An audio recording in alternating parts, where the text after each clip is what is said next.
अस्सलाम वालेकुम स्टूडेंट्स, आज के लेक्चर में हम लोग ब्लड प्रेशर को डिस्कस करेंगे। ब्लड प्रेशर ऐसा प्रेशर होता है जो कि ब्लड एक्सर्ट करता है वॉल ऑफ वेसल्स, स्पेसिफिकली हम आर्टरीज कह सकते हैं। ब्लड स्पेसिफिकली प्रेशर एक्सर्ट करता है पर यूनिट एरिया को कहते हैं ब्लड प्रेशर। अब ये ब्लड प्रेशर दो तरह का होता है, वेरिएशंस के साथ प्रोड्यूस होता है जब हार्ट कॉन्ट्रैक्ट करता है, रिलैक्स करता है। इसलिए हम लोगों ने ब्लड प्रेशर को दो मेन कैटेगरीज में डिवाइड कर दिया है। एक है systole and other one is diastole. Systole क्या होता है? ऐसा ब्लड प्रेशर जो वॉल ऑफ आर्टरीज पे ब्लड एक्सर्ट करता है during the contraction of ventricles, और diastole during the relaxation of ventricles.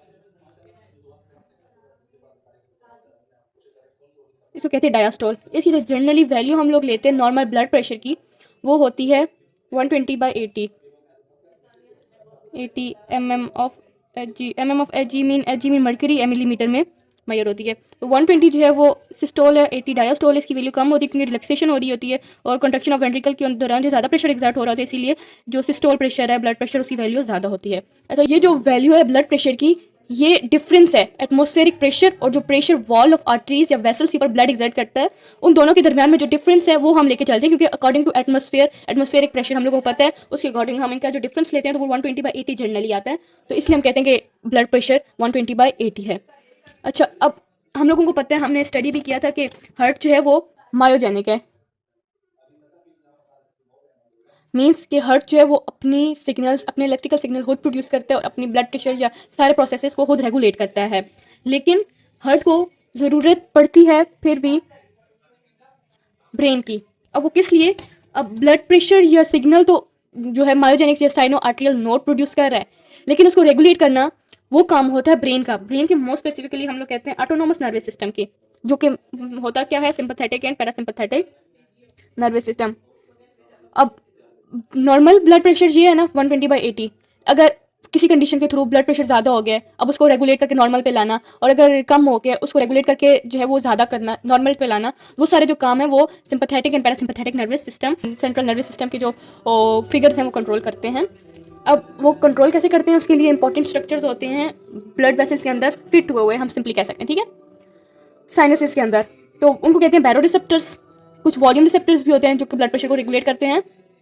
अब ब्लड प्रेशर को रेगुलेट करने में और भी बहुत से फैक्टर हैं, लेकिन बैरो रिसेप्टर भी वन ऑफ देम है। अब ये नहीं है कि सिर्फ बैरो रिसेप्टर ही ब्लड प्रेशर को रेगुलेट करता है, ये एक फैक्टर है जिसको रेगुलेट करता है। इसके अलावा हम रास वगैरह किडनीज में जाएंगे तो हम लोग स्टडी करेंगे। अच्छा, बैरो रिसेप्टर्स का मतलब क्या होता है? ऐसे रिसेप्टर जो कि प्रेशर को डिटेक्ट करते हैं। तो बैरो रिसेप्टर जो प्रेशर को डिटेक्ट करते हैं, अब कैसे डिटेक्ट करते हैं? स्ट्रेच को मेजर करते हैं, स्ट्रेच को मेजर करते हैं, और वो स्ट्रेच की वजह से ही प्रेशर बिल्डअप होता है ना। लेकिन वैसे अगर प्रेशर ज़्यादा होगा तो स्ट्रेच ज़्यादा प्रोड्यूस होगा वॉल ऑफ वेसल्स में, अगर प्रेशर कम होगा तो स्ट्रेच कम प्रोड्यूस होगा वॉल ऑफ वेसल्स के अंदर। तो इसीलिए इस स्ट्रेच के थ्रू जो है ये प्रेशर को डिटेक्ट करते हैं और उसके रिगार्डिंग जो है वो ब्लड प्रेशर को रेगुलेट करते हैं। अब इनकी लोकेशन क्या होती है बैरो रिसेप्टर्स की? These are located in aortic arch and carotid sinus. अब आयोटिक आर्क के थ्रू ये ब्लड प्रेशर को रेगुलेट करते हैं जो कि बॉडी की तरफ जा रहा है, एंड कैरोटिड साइनस के थ्रू जो कि कैरोटिड आर्टरीज में प्रेजेंट होते हैं। और जो इनका क्या काम होता है? हेड वाले पोर्शन में ना ब्लड लेके जाना, तो उस पोर्शन की जो ब्लड रेगुलेशन है, ब्लड प्रेशर रेगुलेशन, वो इधर जो प्रेजेंट बैरो रिसेप्टर्स होते हैं वो रेगुलेट करते हैं।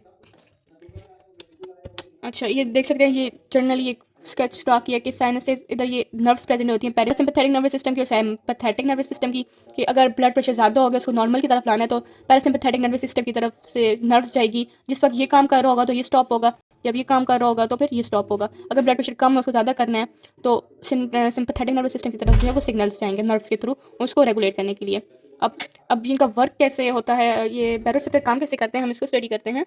अब हम केस डिस्कस करते हैं कि ब्लड प्रेशर हाई है तो इसको बॉडी कैसे रेगुलेट करेगी, या इसको सिस्टम बैरो रिसेप्टर कैसे रेगुलेट करेंगे।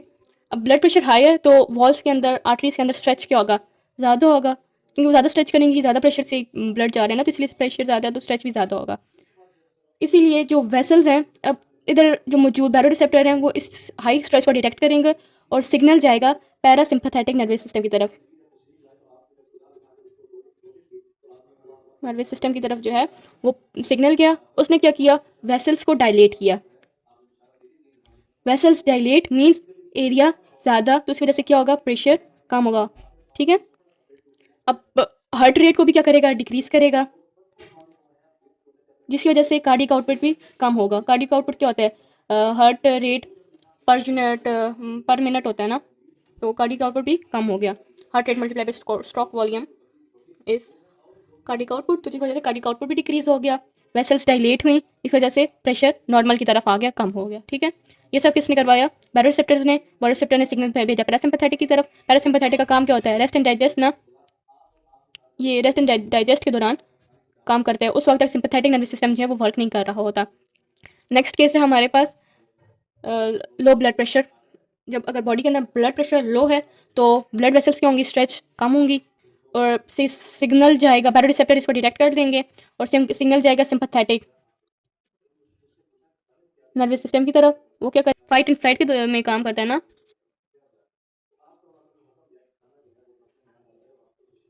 वेसल्स को क्या ऑर्डर जाएगा कि ब्लड वेसल्स क्या हो, वो कॉन्स्ट्रिक्ट हो। ब्लड वेसल्स कॉन्स्ट्रिक्ट होगी, एरिया क्या हो गया, कम, प्रेशर क्या हो गया, ज़्यादा। इस तरीके से ब्लड प्रेशर ज़्यादा क्या होगा, heart rate increase, heart rate increase होगा, कार्डिक आउटपुट भी इंक्रीज होगा। इस तरह से ब्लड रिसेप्टर वर्क करेंगे और ब्लड प्रेशर को रेगुलेट करेंगे वेदर टू इंक्रीज और डिक्रीज। ठीक है, अब नेक्स्ट हमारे पास रिसेप्टर्स आ जाते हैं, उनको कहते हैं वॉल्यूम रिसेप्टर। अब वॉल्यूम रिसेप्टर्स जो हैं वो वॉल्यूम को डिटेक्ट करते हैं और फिर अपना वर्क करते हैं।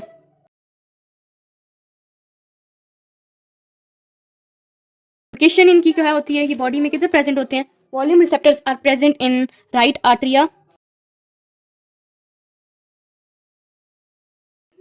ठीक है, इनका काम क्या होता है, ब्लड वॉल्यूम को रेगुलेट करना। अब ये दो तरीके से ब्लड वॉल्यूम को ये ब्लड वॉल्यूम को रेगुलेट करते हैं, जिस वजह से ब्लड प्रेशर भी ऑटोमेटिकली रेगुलेट होता है। इनका अफेक्ट होता है, एक तो ब्लड प्रेशर को तो ये रेगुलेट करती हैं, सर्कुलेटरी इफेक्ट तो है ही, इसके साथ साथ इनका एक और इफेक्ट होता है, वो तो रीनल इफेक्ट,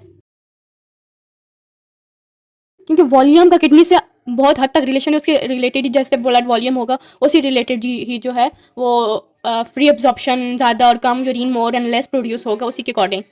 अब केस आ गया हमारे पास कि ब्लड प्रेशर ज़्यादा है। अब ब्लड प्रेशर ज़्यादा है तो वॉल्यूम क्या होगा, ऑटोमेटिकली वॉल्यूम ज़्यादा होगा, वॉल्यूम ज़्यादा होगा। आर्टरिया क्या करेंगी, ब्लड प्रेशर ज़्यादा है ना तो वो ज़्यादा स्ट्रेच करेंगी, आर्टरिया के ज़्यादा स्ट्रेच करने की वजह से सिग्नल जाएगा ब्रेन की तरफ।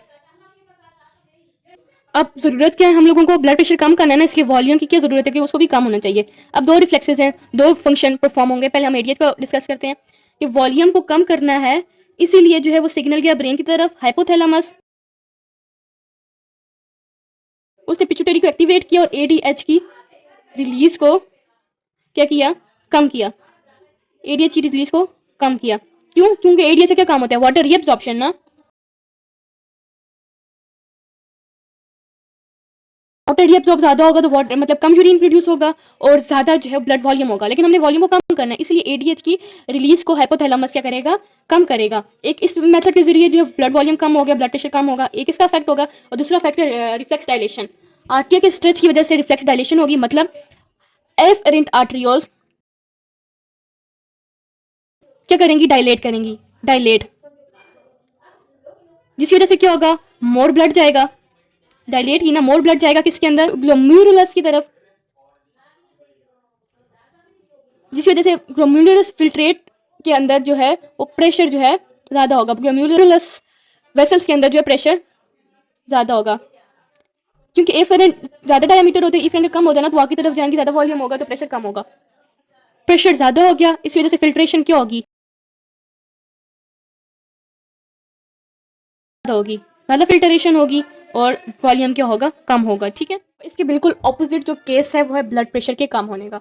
अगर ब्लड प्रेशर कम है तो वॉल्यूम क्या होगा, वो भी कम होगा। आर्टरिया स्ट्रेच जो है, ये सेम आर्टरिया स्ट्रेच जो है वो कम करेगी, सिग्नल गया ब्रेन की तरफ। अब हम लोगों को चाहिए क्या, ब्लड वॉल्यूम क्या हो, वो ज़्यादा हो। ब्लड वॉल्यूम को ज़्यादा करना है तो एक तो केस आ गया नंबर 1 एडीएच का, हाइपोथैलेमस, हाइपोथैलेमस क्या करेगा, पिट्यूटरी को एक्टिवेट करेगा और एडीएच की रिलीज को ज़्यादा करेगा। एडीएच ज़्यादा का काम क्या होता है, वाटर रीअब्सॉर्प्शन, रीअब्सॉर्प्शन होगी तो क्या होगा, ज़्यादा वाटर रीअब्सॉर्ब होगा, वॉल्यूम ज़्यादा less urine, less urine produce होगा। सेकेंड केस क्या हो गया, रिफ्लेक्स डायलेशन ही होगी, रिफ्लेक्स कॉन्स्ट्रिक्शन होगी।